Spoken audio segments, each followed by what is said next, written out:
So here is a Mr. Buddy. This is a portable buddy from Mr. Heater.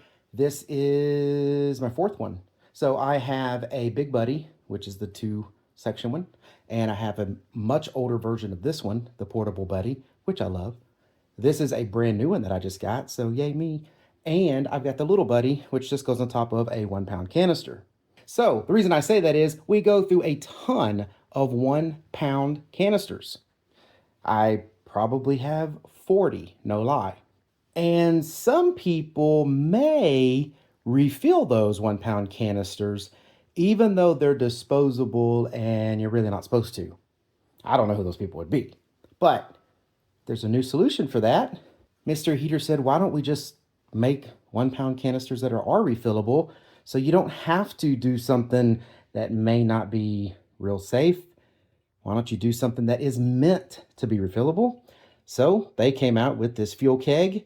It is a refillable 1-pound propane tank. It says it right here. It doesn't mean this only weighs 1 pound, but it will be 1 pound heavier when it's full of propane. Now this one is pretty nice. I like the fact that they have this metal bottom. What I hate about my disposable ones is they have this plastic bottom that doesn't stay on very well. I mean, sure, they're meant to be disposable, but after you use them for a little while, that just falls off, and then it's not level on the bottom, so they just wobble around. It's annoying.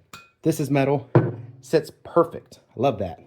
It comes with release valves built in. So there's other ones on the market that you got to put Allen keys in and do little things like that. Well, no, this one just has a pull tab, so you can pull it and release the pressure that's in there so you can add more liquid propane in. You've got safety valves. You've got a nice little plastic screw-on cap here. Very nice. This definitely looks like something that is going to last you for a long time. 1-pound refillable propane tank. This one is the first one that I bought from Mr. Heater. I'm definitely getting a lot more. Like I said, we go through a ton of these, and it's very frustrating when it's cold and you run out of them. Or even worse, when you have a natural emergency or natural disaster and you go to the store and you try to get the canisters and they don't have any. That's pretty frustrating. But if you have these, you can just fill them up with one of those 20-pound canisters and you're good to go.